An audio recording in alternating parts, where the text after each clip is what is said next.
Alcohol के बारे में हम पढ़ रहे थे, अल्कोहल के निर्माण की अभिक्रियाओं के बारे में हम देख रहे थे, जिसमें हमने अल्कोहल को बनाने के लिए एल्किल हैलाइड का यूज़ कर लिया था। एल्किल हैलाइड में 1 डिग्री, 2 डिग्री, 3 डिग्री से हमने अल्कोहल बना लिया था। उसके अलावा हमने यहाँ पर क्या किया था, एल्कीन से अल्कोहल का निर्माण कराया था।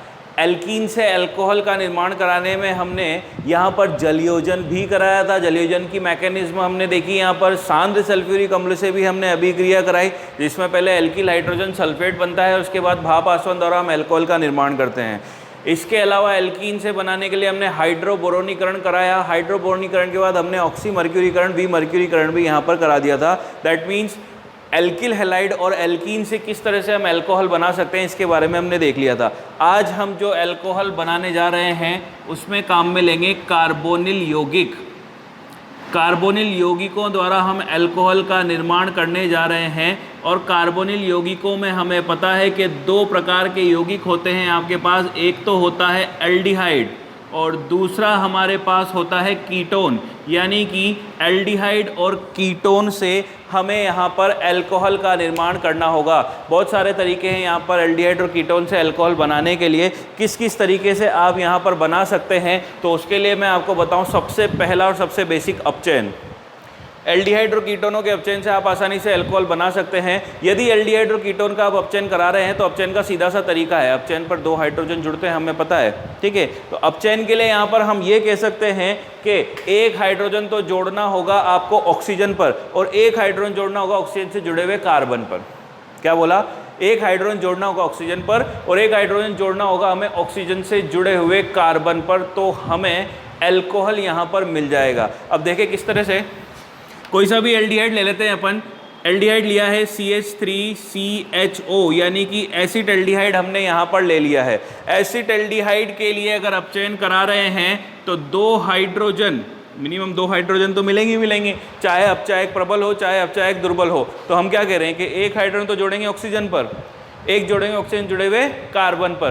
कार्बन ये ऑलरेडी CH है, CH3CH। अब एक हाइड्रोजन जुड़ जाएगा तो CH3CH2OH, क्योंकि एक हाइड्रोजन जोड़ा मैंने ऑक्सीजन पर और एक जोड़ा ऑक्सीजन जुड़े हुए कार्बन पर। अपचयन के यहाँ पर बहुत सारे तरीके होते हैं। तो सीधी सी बात मेरी ये समझ में आई है कि अगर मुझे कार्बोनिल यौगिकों से अल्कोहल बनाना है तो मैं क्या करूँगा, मैं अपचयन करूँगा। अब अपचयन कितने प्रकार से कर सकता हूँ तो उसके बारे में हम यहाँ पर देखेंगे।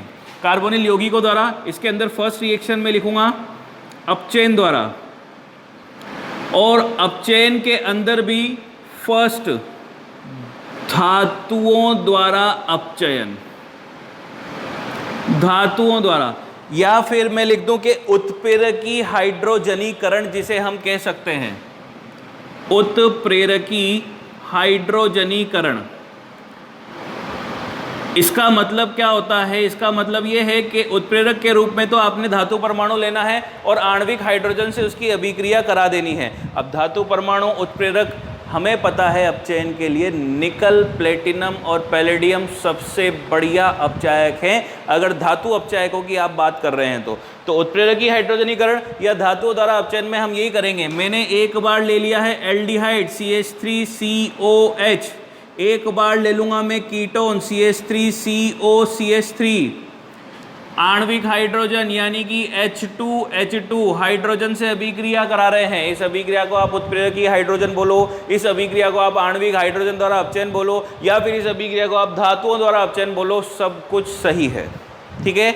आणविक हाइड्रोजन यानी कि हाइड्रोजन के अणु से हम अभिक्रिया करा रहे हैं। उत्प्रेरक के रूप में हम ले लेंगे यहाँ पर निकल, प्लेटिनम या फिर पैलेडियम, तीनों में से कुछ भी। तरीका वही, एक हाइड्रोजन जोड़ूंगा ऑक्सीजन पर, एक जोड़ूंगा ऑक्सीजन जुड़े हुए कार्बन पर, तो CH3CH2OH 1 डिग्री अल्कोहल हमें प्राप्त हो गया है।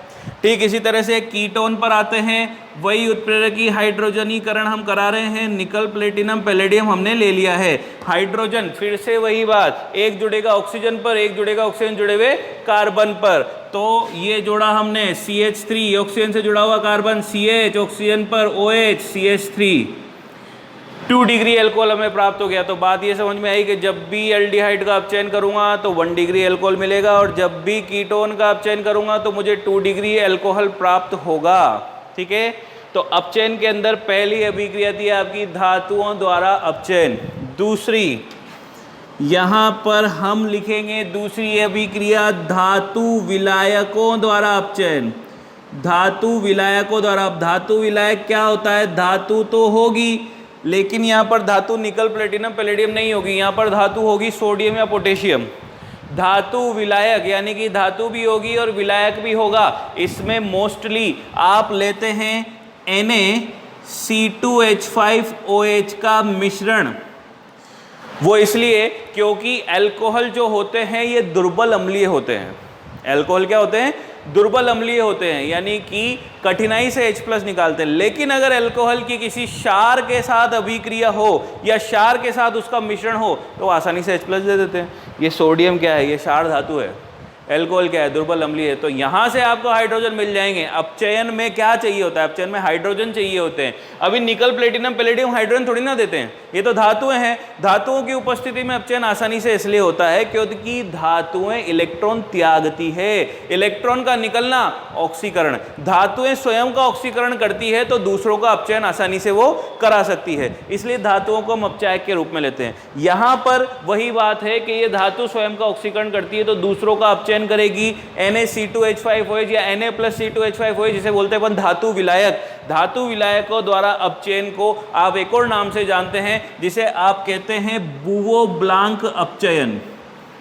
इस रिएक्शन का एक और नाम आप यहां पर दे सकते हैं बुओ-ब्लांक अपचयन। धातु विलायकों द्वारा जब भी अपचयन होता है तो कुछ नहीं करना है। यहां पर आपने आणविक हाइड्रोजन लिया था, अब आपको आणविक हाइड्रोजन नहीं लेना है। यहाँ पर हाइड्रोजन इस हाइड्रोजन के अणु से आपको मिल रहे थे, लेकिन अब हाइड्रोजन आपको इस विलायक से मिलेंगे जिसके अंदर आप अभिक्रिया करा रहे हैं। धातु विलायक से आपको हाइड्रोजन प्राप्त होंगे। ठीक है, तो फिर से वही कोई सा भी एल्डिहाइड और कोई सा भी कीटोन ले लेता हूं मैं। तो मैंने ले लिया प्रोपेनेल, 3 कार्बन वाला एल्डिहाइड ले लिया। ठीक है, इसको मैंने धातु विलायक के मिश्रण के साथ रखा Na(C2H5OH)। तो फिर से वही बात, मुझे 2 हाइड्रोजन चाहिए तो अब मैं 2 हाइड्रोजन कुछ इस तरह से लिख देता हूं यहाँ पर 2H। अब चेन को अपन इसी तरह से शो करते हैं। यहाँ पर तो आणविक हाइड्रोजन था, आणविक हाइड्रोजन हमने ले लिया। अब यहाँ पर अब चेन को अपन इस तरह से शो कर रहे हैं। फिर से वही बात, एक हाइड्रोजन जाएगा कहाँ पर? ऑक्सीजन पर, एक जाएगा ऑक्सीजन जुड़े हुए कार्बन पर।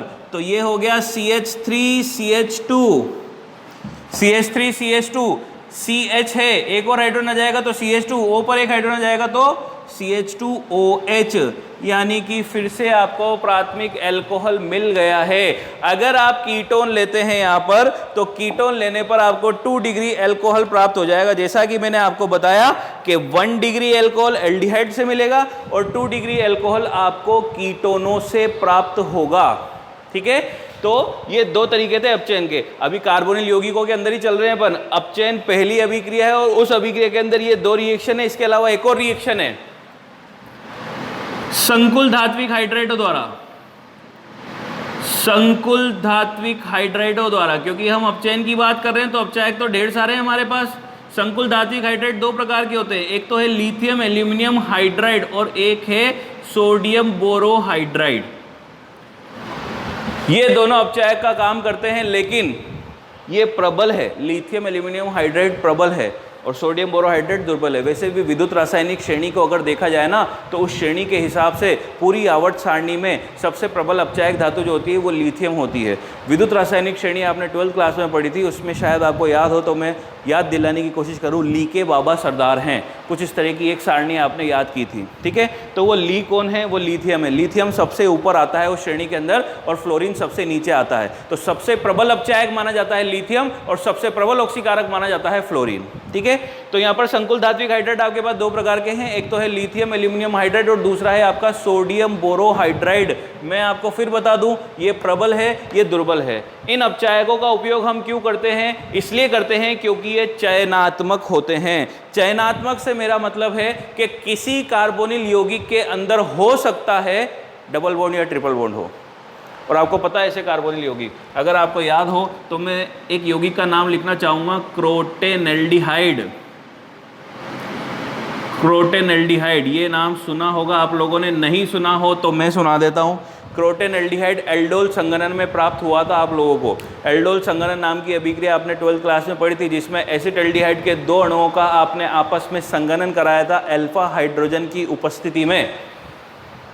अल्फा हाइड्रोजन की उपस्थिति में या ऐसे यौगिक जिनमें अल्फा हाइड्रोजन उपस्थित हो। ये जो अभिक्रिया होती है तनुसार के साथ संपन्न होती है। एल्डोल संघनन क्रॉस एल्डोल संघनन, केनिजारो क्रॉस केनिजारो, ये अभिक्रिया कार्बोनिल यौगिकों की विशिष्ट अभिक्रिया मानी जाती है। ठीक है, तो क्रोटन एल्डिहाइड वहाँ पर बना था जिसे आपने असंतृप्त एल्डिहाइड कहा था। फिर भी अगर आप लोगों को एल्डोल संघनन के बारे में नहीं पता हो तो मेरे यूट्यूब चैनल पे एल्डोल संघनन की रिएक्शन भी आपको मिल जाएगी, वहाँ से आप देख सकते हैं अगर पढ़ना चाहें तो क्रोटन एल्डिहाइड क्या है मैं आपको बताता हूँ। Croton aldehyde CH3CH double bond CH CHO, ये क्रोटन एल्डिहाइड का सूत्र है। ठीक है, अब इस जैसे यौगिकों के लिए हम ये काम में लेते हैं। चयनात्मक अपचयन अगर मुझे कराना है, मैं कहता हूं कि मुझे सिर्फ एल्डिहाइड का अपचयन कराना है, तो मैं इसको चुनूंगा, सोडियम बोरोहाइड्राइड को, क्योंकि ये दुर्बल है, ये चयनात्मक है, ये चयन करेगा। भैया अपचयन कहाँ करना है? अपचयन एल्डिहाइड पे करना है तो एल्डिहाइड पे ही करेगा। लेकिन अगर मैंने ये ले लिया लिथियम एल्यूमिनियम हाइड्राइड, तो ये सब जगह पर अपचयन कर देगा। देखो मैं करके बताता हूँ आपको। यहाँ पर आपको अल्कोहल का निर्माण कराना है अपचयन द्वारा। आप अल्कोहल का निर्माण करा रहे हैं, कार्बोनिल यौगिक यानी कि एल्डिहाइड और कीटोन का आप अपचयन करा रहे हैं, जिसमें अपचयन की 2 अभिक्रियाएं आपने कर ली है। और उन अभिक्रियाओं को आपने बोला है, एक तो क्या, उत्प्रेरकी हाइड्रोजनीकरण यानी कि धातु उत्प्रेरक की उपस्थिति में हाइड्रोजन से अभिक्रिया। दूसरा क्या, धातु विलायकों द्वारा सोडियम प्लस C2H5OH या बोओ ब्लांक अपचय जिसे अपन कह रहे हैं। तीसरा आ रहा आपका संकुल धात्विक हाइड्राइड। तो देखिए डिफरेंस क्या है। मान लीजिए मेरे पास सिंपल सा एल्डिहाइड है, कोई दिक्कत नहीं है। अगर सिंपल एल्डिहाइड है तो कुछ भी काम में ले लो, LiLH4 ले लो या फिर सोडियम बोरोहाइड्राइड ले लो। एक बार अपचयन संपन्न करा देना है और इसको आपको एल्कोहल बना देना है, CH3CH2OH। ठीक है, चयनात्मक अपचयन के लिए कोई दिक्कत नहीं आएगी, क्योंकि यहाँ पर चयनात्मक यानी कि चयन करने की जरूरत ही नहीं है, सिर्फ एल्डिहाइड ही है। लेकिन अगर मान लीजिए मेरे पास क्रोटन एल्डिहाइड है यानी कि असंतृप्त एल्डिहाइड या फिर असंतृप्त कीटोन में ले लेता हूँ, तो इस कंडीशन में हमें ऐसे डिफरेंस पता पड़ेगा। अगर इस अभिक्रिया में मैं अपचयन कराता हूं NaBH4 द्वारा, सोडियम बोरोहाइड्राइड द्वारा, तो इस डबल बॉन्ड की तरफ मत देखना बिल्कुल भी, सीधे एल्डिहाइड पे आना। एक हाइड्रोजन जुड़ेगा ऑक्सीजन पर, एक जुड़ेगा ऑक्सीजन जुड़े हुए कार्बन पर, तो ये हो गया CH3CH डबल बॉन्ड CH2OH। ये आपका क्रोटन एल्डिहाइड था, ये आपका क्रोटेनॉल हो जाएगा। ठीक है, इसके अलावा अगर मैं रिएक्शन करा देता हूं लिथियम एल्यूमिनियम हाइड्राइड से, तो अब इस रिएक्शन में ना तो डबल बॉन्ड बचेगा ना ही एल्डिहाइड बचेगा, पूर्ण अपचयन संपन्न हो जाएगा। तो इसे कहते हैं अपन चयनात्मक अपचयन। संकुल धात्विक हाइड्राइड द्वारा आप यहाँ पर चयनात्मक अपचयन संपन्न करा सकते हैं, जैसा कि आपको दिखाई दे रहा है कि अगर सोडियम बोरोहाइड्राइड लेंगे तो डबल बॉन्ड को छोड़ देगा, यानी कि असंतृप्त समूह को छोड़ देगा, सिर्फ कार्बोनिल समूह पर अटैक होगा। लेकिन अगर लिथियम एल्यूमिनियम हाइड्राइड लेंगे तो डबल बॉन्ड पर भी अटैक होगा और कार्बोनिल समूह पर भी अटैक होगा। ये अपचयन था। ठीक है, तो हम कर रहे थे कार्बोनिल यौगिकों द्वारा अल्कोहल का निर्माण, जिसके अंदर अपचयन के अंदर हमने 3 रिएक्शन देखी है। एक तो था आपका उत्प्रेरकी हाइड्रोजनीकरण, दूसरा था आपका बुओ ब्लांक अपचयन और तीसरा है आपका संकुल धात्विक हाइड्राइडों द्वारा। ठीक है, अब इसके अलावा कार्बोनिल यौगिकों के अंदर ही चल रहे हैं अभी अपन। कार्बोनिल यौगिकों की अभिक्रिया अगर मैं ग्रीनियर अभिकर्मक से करा दूं तो भी अल्कोहल प्राप्त हो जाएंगे। 1 डिग्री 2 डिग्री 3 डिग्री तीनों प्रकार के अल्कोहल आपको यहाँ पर मिलेंगे। कार्बोनिल यौगिकों के अपचयन से तो आपने देख लिया, अपचयन की 3 अभिक्रिया हमने करी है। अब कार्बोनिल यौगिकों के अंदर दूसरी रिएक्शन जो है वो है ग्रीनियर अभिकर्मक द्वारा। ग्रीनियर अभिकर्मक के बारे में आप सभी लोग जानते होंगे। ग्रीनियर अभिकर्मक का मतलब होता है RMgX, और ग्रीनियर अभिकर्मक में आपका जो कार्बन परमाणु है वो धातु परमाणु से जुड़ा होता है। मैग्नीशियम धातु है, धातुएं धनात्मक होती है, और जब धातुएं धनात्मक है तो फिर आपका कार्बन परमाणु ऋणात्मक होगा। यानी कि ग्रीनियर अभिकर्मक के अंदर आपका कार्बन नेगेटिव है, कार्बन परमाणु ऋणात्मक है। ठीक है, तो यहाँ पर हम देखेंगे कार्बोनिल यौगिकों से हम इसकी अभिक्रिया कराएंगे। कार्बोनिल यौगिकों से इसकी अभिक्रिया कराने के लिए मैं यहाँ पर 3 प्रकार के कार्बोनिल यौगिक लेना चाहूँगा, फॉर्मल्डिहाइड, एसिटल्डिहाइड, एसीटोन। ठीक है, फर्स्ट ऑफ ऑल R की जगह पर मैं जितना छोटा समूह लूँ, एल्किल समूह आप कोई सा भी ले सकते हैं, CH3, C2, H5, C3, H7, C4, H9, कुछ भी आप ले सकते हैं, लेकिन क्योंकि ग्रीनियर अभिकर्मक एक क्रियाशील यौगिक है तो आप जितना छोटा समूह लेंगे ये अभिकर्मक उतना ही ज़्यादा क्रियाशील होगा। समूह जैसे जैसे बढ़ता जाएगा इसकी क्रियाशीलता घटती जाएगी। हमें क्रियाशील लेना है, इसलिए मैं सबसे छोटा CH3 समूह ले लेता हूँ। X के स्थान पर आप Cl या Br कुछ भी ले सकते हैं, ठीक है। तो सबसे पहले मैंने लिया फॉर्मल्डिहाइड, ये फॉर्मल्डिहाइड है, एक कार्बन वाला एल्डिहाइड, कार्बोनिल समूह के दोनों तरफ हाइड्रोजन है, एक कार्बन वाला एल्डिहाइड है। इसकी अभिक्रिया मैं करा रहा हूं CH3MgCl के साथ, ठीक है। फॉर्मल्डिहाइड कार्बोनिल यौगिक, कार्बोनिल यौगिक जो होते हैं वो नाभिक स्नेही योगात्मक अभिक्रिया संपन्न करते हैं। क्यों करते हैं? क्योंकि कार्बन और ऑक्सीजन में मैंने देखा ऑक्सीजन इज इलेक्ट्रोनेगेटिव, ऑक्सीजन विद्युत ऋणी है, बंध के इलेक्ट्रॉनों को खींचेगा। जब ये बंध के इलेक्ट्रॉनों को खींचेगा तो खुद तो हो जाएगा नेगेटिव, कार्बन हो जाएगा पॉजिटिव, पॉजिटिव वाले कार्बन पर नेगेटिव अटैक करेगा यानी कि न्यूक्लियोफाइल, और यहां पर मुझे पता है नेगेटिव कौन है, खुद कार्बन है। ग्रीनियर अभिकर्मक के अंदर आपका कार्बन परमाणु नेगेटिव है। ये जो बंध है मैग्नीशियम और क्लोरीन के बीच का, यानी कि मैग्नीशियम और हेलोजन के बीच का, इस बंध को तोड़ने की कभी सोचना ही नहीं है अपन को, क्योंकि ये धातु परमाणु और हेलोजन परमाणु के बीच का बंध है। धातु धनात्मक, हेलोजन सबसे अधिक ऋणात्मक, ये बंध हमें नहीं तोड़ना है, ठीक है। तो हमें बात करनी है किसकी? कार्बन और धातु की। कार्बन परमाणु है नेगेटिव, ये वाला कार्बन परमाणु है पॉजिटिव, सीधा सीधा दिखाई दे रहा है, negative will be attack on positive carbon, ठीक है। ये नेगेटिव वाला कार्बन इस पर अटैक कर देगा। तो आगे की कंडीशन यानी कि जो एडिशनल कंपाउंड योगोत्पाद जो बन रहा है वो क्या बन रहा है, तो यहां से देखें, इस कार्बन पर 2 हाइड्रोजन है, एज इट इज लिख देता हूं, इस कार्बन पर 2 हाइड्रोजन है। इस कार्बन पर जो ऑक्सीजन है वो डबल बॉन्डेड था, लेकिन अब सिंगल बॉन्डेड हो जाएगा, तो oxygen single bonded with this carbon. Oxygen जो है वो नेगेटिव हो रहा है, तो नेगेटिव ऑक्सीजन पर आने वाला है पॉजिटिव Mg, Mg के साथ Cl भी आएगा, तो OMgCl। और ये वाला कार्बन जो पॉजिटिव हो रहा था इस पर ये CH3 मैंने जोड़ दिया, तो ये जोड़ दिया CH3, ठीक है। ये आपका एडिशनल कंपाउंड है यानी कि योगोत्पाद है। अभी हमारा काम पूरा नहीं हुआ, अभी अल्कोहल नहीं बना है यहाँ पर, ठीक है। आगे हम क्या करेंगे, इसका कराएंगे अम्लीय माध्यम में जलयोजन, हाइड्रोलाइजेशन प्रोसेस इन एसिड मीडियम, अम्लीय माध्यम में हम इसका जलयोजन कराएंगे। तो उसके लिए मैंने जल लिया HOH या H2O लिख दो, अम्लीय माध्यम दर्शाने के लिए H+ लिख दिया, या फिर आप इसको इस तरह से भी लिख सकते हैं H3O+। इसका मतलब भी यही होता है कि अम्लीय माध्यम में जलयोजन है। अब जल मुझे पता है H+ OH-, 2 आयन देता है, हाइड्रोनियम और हाइड्रोक्साइड, तो H+ और OH-। अब यहां से तो मुझे H+ OH- मिल जाएंगे। इस कंपाउंड को मैं देखता हूं, मुझे दिखाई दे रहा है ऑक्सीजन धातु परमाणु के साथ जुड़ा हुआ है। अभी फिर से बंध का इलेक्ट्रॉन खींच लेगा, ऑक्सीजन ने खींचा तो क्या हो गया, O- हो गया। इस O- पे कौन आने वाला है, जल का H+ आने वाला है, और जल का OH- किस पर जाने वाला है, मैग्नीशियम पर जाने वाला है। तो अब देखो इस कंपाउंड को मैं यहां से लिखता हूं, ये CH3 है, कार्बन पर 2 हाइड्रोजन है, तो CH2 हो गया, CH3 CH2, ये लीजिए CH3 CH2, और इस CH2 पर ही तो था O पर क्या आ जाएगा H, CH3 CH2 OH, and magnesium Cl तो था ही सही, OH और आ गया, तो क्या बन गया, 1 डिग्री अल्कोहल बन गया है, ठीक है।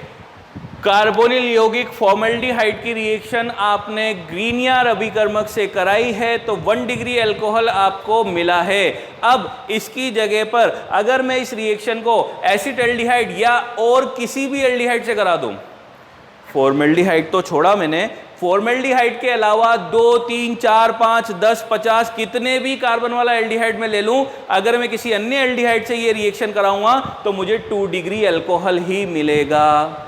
आप देख सकते हैं, मैं करा देता हूं यहां पर, जैसे कि मान लीजिए अगर मुझे एसिटाल्डिहाइड लेना होता तो क्या करना है मुझे, यहां पर 2 हाइड्रोजन है, इन 2 हाइड्रोजन में से किसी एक हाइड्रोजन की जगह पर मुझे क्या लिखना है, CH3, ये लिख दिया मैंने CH3। चलिए दोबारा से करके देख लेते हैं अपन, ये एसिटाल्डिहाइड CH3COH, ये करा अपन ने।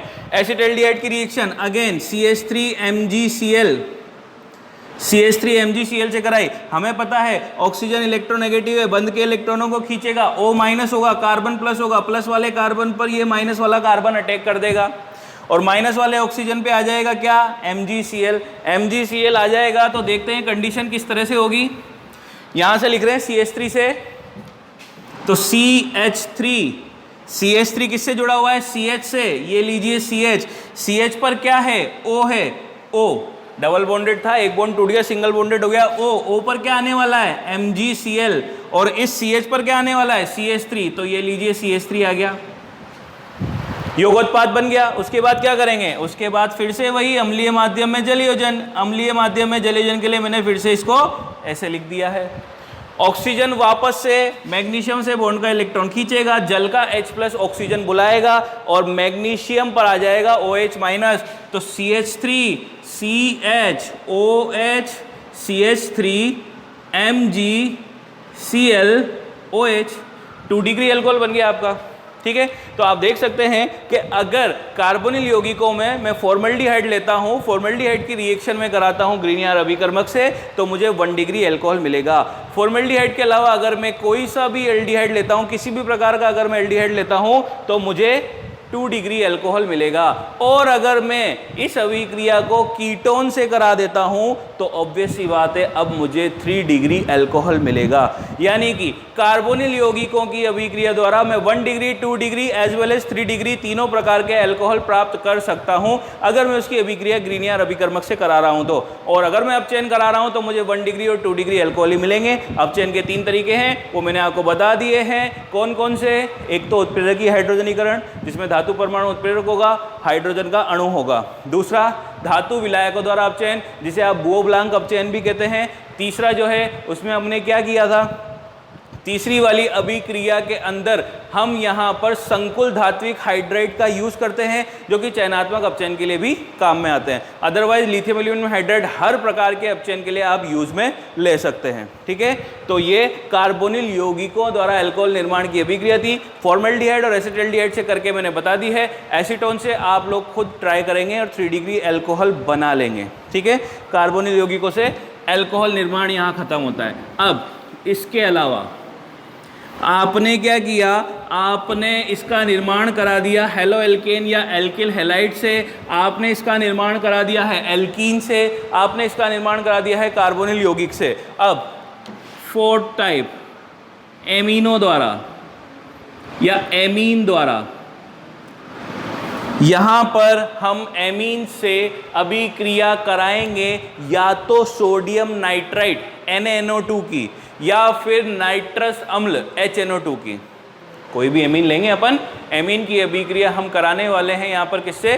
सोडियम नाइट्राइट या फिर नाइट्रस अम्ल से। ठीक है, एमीन ले लिया भाई। एमीन का सूत्र NH2 होता है, तो मैंने ले लिया RNH2। RNH2 की रिएक्शन में कराने जा रहा हूँ HNO2 से। यहाँ पर नाइट्रस अम्ल से अभिक्रिया होगी अम्ल उत्प्रेरक की उपस्थिति में। ठीक है, और वैसे भी अगर नाइट्रस अम्ल आप ज़्यादा मात्रा में लेते हैं तो अम्ल उत्प्रेरक अलग से लेने की जरूरत नहीं है, वो अम्ल ही उत्प्रेरक का काम कर लेगा। ठीक है, तो नाइट्रस अम्ल का फॉर्मूला होता है HNO2। HNO2 को मैं कुछ इस तरह से लिख देता हूँ, ये लिख दिया हमने HNO2 HNO2। ठीक है, अम्ल उत्प्रेरक की उपस्थिति में हम ये अभिक्रिया को संपन्न करा रहे हैं। यहाँ से हमने निकाल दिया है जल, सीधा सीधा दिखाई दे रहा है, जल का अणु निकला, जल का अणु निकला तो RN double bonded with this N, यहां से निकल गया OH। ये नाइट्रोजन इस नाइट्रोजन से जुड़ेगा, जब आप इसको गर्म करेंगे तो गर्म करने पर ये निकल जाएगा। चलिए इस OH को मत निकालिए, अगली स्टेप में निकाल दे देंगे। एक स्टेप में काम करते हैं हम। ठीक है, H2O तो निकल गया, तो minus of H2O, minus of H2O होने पर हमें मिला RN डबल बॉन्ड NOH। ठीक है, जब भी किसी यौगिक में नाइट्रोजन होता है, जब आप उसको गर्म करेंगे तो गैस के रूप में बाहर निकल जाता है। हमने इसको गर्म किया तो गर्म करने पर ये निकल गया, यहाँ से नाइट्रोजन बचा क्या? OH, तो बन गया ROH, निकल गई नाइट्रोजन गैस।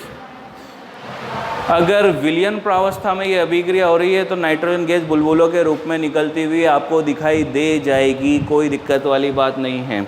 दिक्कत बस एक छोटी सी ये है कि ये तो अपन ने एक सामान्य सा एमीन लिया, एल्किल समूह अगर यहाँ पर बड़ा हो तो, अगर आपने एमीन की नॉर्मल श्रृंखला ली तो यहाँ पर अल्कोहल का मिश्रण बनेगा और साथ में एल्कीन भी प्राप्त होगा। देखें कैसे। मान लीजिए मैंने यहाँ पर प्रोपिल एमीन ले लिया, CH3 CH2 CH2 NH2, उसकी रिएक्शन मैंने कराई है HNO2 से अम्ल उत्प्रेरक की उपस्थिति में, तो यहाँ पर आपको मिलेगा propanol CH3 CH2 CH2 OH। 1 propanol, साथ में आपको मिलेगा 2 प्रोपेनॉल CH3 CHOH CH3, और साथ में आपको मिलेगी propene CH3 CH double bond CH2, साथ में निकलेगी नाइट्रोजन गैस और साथ में निकलेगा जल, जो कि निकल ही रहा है। इतनी सारी चीज़ें हो जाएगी कब? जब आपने एमीन की नॉर्मल श्रृंखला ले ली तो, ठीक है। सामान्य एमीन यानी कि 1 कार्बन 2 कार्बन वाली एमीन ले रहे हैं तो कोई दिक्कत नहीं है, एक ही बार में अल्कोहल बन जाएगा, नाइट्रोजन गैस निकल जाएगी, जल का अणु निकल जाएगा। लेकिन अगर मैंने प्रोपिल एमीन ले लिया, 1 डिग्री भी बन रहा है, 2 डिग्री भी बन रहा है, एल्कीन भी बन रही है, तो अब ऐसा कैसे होगा, इसको समझते हैं। ये छोटी सी मैकेनिज्म से मैं इसको समझाने की कोशिश करता हूँ। प्रोपिल एमीन है, नाइट्रस अम्ल को मैंने फिर से ऐसे ही लिख दिया। अम्ल उत्प्रेरक की उपस्थिति है भाई, जल का अणु निकलता हुआ दिखाई दे रहा है, -H2O हो गया है, तो CH3 CH2 CH2 N double bond NOH, यहाँ तक तो सेम वैसा ही चल रहा है। उसके बाद जब आप इसको गर्म करेंगे, अभी भी अम्ल उत्प्रेरक है, अभी भी अम्ल उत्प्रेरक है, यहाँ से H2O फिर से निकल जाएगा और फिर वापस से अटैक करेगा। देखें, समझाने की कोशिश करता हूं मैं आपको यहाँ पर किस तरह से हो रहा है। आगे अम्ल उत्प्रेरक है, ठीक है, बंद का इलेक्ट्रॉन ऑक्सीजन ने खींचा, because oxygen is more electronegative than nitrogen, nitrogen से अधिक विद्युत ऋणी होता है, ठीक है। ऑक्सीजन ने बंद का इलेक्ट्रॉन खींचा, गर्म कर रहे हैं आप इसको, नाइट्रोजन गैस यहाँ से निकल गई है, नाइट्रोजन गैस निकल गई है, OH minus react with this H plus H2O बना लेगा, लेकिन जो H2O निकलना था वो निकल चुका है, इसका मतलब ये H2O भी काम आएगा वापस, ठीक है। यहाँ पर क्या बच रहा है, यहाँ पर बच रहा है CH3 CH2 CH2 plus 1 degree carbocation, साथ में निकल रहा है क्या, -N2 नाइट्रोजन गैस, और मिल रहा है क्या, जल। ये जो 1 डिग्री कार्बोकेटायन है, यहीं पर सारा खेल है। 1 डिग्री कार्बोकेटायन पुनर्विन्यासित होकर 2 डिग्री कार्बोकेटायन में परिवर्तित हो जाता है, क्योंकि हमें पता है कि 1 डिग्री की तुलना में 2 डिग्री कार्बोकेटायन जो होता है वो ज़्यादा स्थायी होता है। तो इसका हो गया पुनर्विन्यास, यहाँ पर ये पुनर्विन्यासित होकर कन्वर्ट हो जाएगा 2 डिग्री में, ये लीजिए 2 डिग्री। अब आपके पास हो गए 2 प्रकार के आयन, एक 1 डिग्री और एक 2 डिग्री। 1 डिग्री के कारण बन रहा है ये, और 2 डिग्री के कारण बन रहा है ये। फिर आप कहेंगे कि सर एल्कीन क्यों बन रहा है, तो अभी पता पड़ जाएगा एल्कीन क्यों बन रहा है। यहाँ पर अम्ल उत्प्रेरक है भाई, यहाँ पे यूज हुआ क्या अम्ल उत्प्रेरक का, नहीं हुआ। करके कहाँ बताया अपन ने, सीधा यहाँ से जल का अणु निकाला, नाइट्रोजन गैस निकाली, ये जो OH था इसको यहाँ पर जोड़ दिया, लेकिन यहाँ आप इसका यूज कर रहे हैं। और उत्प्रेरक की विशेषता है, जैसा डाला जाएगा वापस वैसा ही प्राप्त होगा, तो बस वही करना है अपन को। ये जो है H2O, इसमें से वापस से H प्लस को निकालना होगा, यानी कि ये यहाँ पर H प्लस या तो H2O की फॉर्म में निकालो या फिर H प्लस की फॉर्म में निकालो। अगर मान लीजिए आप कह रहे हैं कि नहीं हम तो यहाँ पर यूज़ नहीं कर रहे, H प्लस यूज़ नहीं कर रहे हम तो, ठीक है, H प्लस यूज नहीं कर रहे हैं, यहाँ पर आपने OH माइनस ही छोड़ दिया तब भी कोई दिक्कत नहीं, OH माइनस तो जुड़ेगा कार्बोकेटायन पे। तो देखें 1 डिग्री कार्बोकेटायन लेता हूँ, CH3 CH2 CH2 plus 1 degree carbocation, एक तरफ तो करता हूँ मैं OH माइनस से इसकी अभिक्रिया और दूसरी तरफ निकाल लेता हूँ मैं -H प्लस, क्योंकि जब कार्बोकेटायन बन जाते हैं तो विलोपन अभिक्रिया के लिए उसको स्थायी बनाने के लिए क्या करते हैं, पास वाले कार्बन से H प्लस हम निकालते हैं। बीटा विलोपन पढ़ा है अपन ने, बीटा विलोपन, हाइड्रोहेलोजनीकरण, निर्जलीकरण, इन सब में आता है, ठीक है। तो मैंने क्या किया, मैं ऐसा करता हूँ प्लस ऑफ OH माइनस, यानी कि OH माइनस को जोड़ रहा हूँ, या तो OH माइनस जोड़ दूँ या फिर H प्लस को निकाल दूँ। आप चाहें तो यहाँ पर जल मत निकालें, आप सिर्फ यहाँ पर ये रहने दें। आपने कहा कि नहीं हम तो अम्ल उत्प्रेरक को यूज नहीं कर रहे, मत करो, फिर भी H प्लस तो यहाँ से निकलेगा। कार्बोकेटायन को स्थायित्व प्राप्त कराना है, सिर्फ 2 तरीके हैं, या तो OH माइनस से रिएक्ट करा दो या फिर H प्लस निकाल दो। OH माइनस से रिएक्शन होगी तो ये बन गया CH3 CH2 CH2 OH, क्योंकि 1 डिग्री है, H प्लस निकालूंगा पास वाले कार्बन से, कार्बोकेटाइन के पास वाले कार्बन से निकाला तो CH3 CH double bond CH2, H plus निकाल दिया है मैंने यहाँ से, H प्लस निकाल दिया है, उत्प्रेरक को जैसा डाला था वापस वैसा ही वो प्राप्त हो जाएगा। और अगर मान लीजिए आपने यहाँ यूज़ नहीं भी किया तो क्या दिक्कत है, विलियन में तो वैसे ही H प्लस थे, H प्लस और आ जाएगा, माध्यम तो अम्लीय है हमारा, ठीक है। ऐसे ही 2 डिग्री के साथ रिएक्शन करेंगे CH3 CH2, फिर से वही दोनों काम, OH माइनस को तो जोड़ेंगे तो क्या बनेगा 2 डिग्री एल्कोहल CH3 CHOH और साथ में निकाल देंगे माइनस ऑफ H प्लस, तो फिर से क्या बन गई एल्कीन। तो इस अभिक्रिया में क्या बन रहा था 1 डिग्री एल्कोहल, ये बनना बता दिया कैसे बन रहा है, 2 डिग्री एल्कोहल ये बनना बता दिया कैसे बन रहा है, एल्कीन ये बनना बता दिया कैसे बन रहा है। साथ में क्या निकल रही थी नाइट्रोजन गैस, यहाँ पर निकल रही है, ये देखो मैकेनिज्म में यहाँ पर निकल रही है नाइट्रोजन गैस, और H2O का निकलना तो कोई भी समझा सकता है, H2O तो फर्स्ट स्टेप में निकल रहा है, ठीक है। तो इस रिएक्शन में टोटल सबसे पहले H2O, ये रहा H2O, उसके बाद आगे चलें नाइट्रोजन गैस, उसके बाद 1 डिग्री एल्कोहल बन रहा है, ये बन गया 1 डिग्री एल्कोहल, क्योंकि 1 डिग्री कार्बोकेटाइन यहाँ पर बन रहा था, देखो जैसे नाइट्रोजन निकलेगी जैसे ही OH जाएगा तो 1 डिग्री कार्बोकेटाइन बन रहा है। 2 डिग्री एल्कोहल कैसे बन रहा था, क्योंकि 1 डिग्री कार्बोकेटाइन पुनर्विन्यासित होकर 2 डिग्री में कन्वर्ट हो रहा है। अगर मान लो यहाँ पर एमीन में शाखित श्रृंखला होती, 3 डिग्री कार्बोकेटाइन बनने की संभावना होती तो 3 डिग्री एल्कोहल भी बनता, 3 डिग्री एल्कोहल भी बन सकता था, ठीक है। तो ये एमीन से एल्कोहल का निर्माण कुछ इस तरह से कराया है। एल्कोहल निर्माण की जो भी आपकी लेबोरेटरी मेथड्स है वो यहाँ समाप्त होती है। अब जो आएंगे वो आएंगे आपके औद्योगिक उत्पादन की विधियाँ, यानी कि सुक्रोज से, शक्कर से, गन्ने से, अंगूर से किस तरह से बना सकते हैं, वो औद्योगिक उत्पादन के अंतर्गत आती है, ठीक है। तो ये एल्कोहल निर्माण की रिएक्शंस थी। इसके बाद नेक्स्ट लेक्चर में अपन औद्योगिक निर्माण की विधियाँ पढ़ेंगे। Okay then, good bye.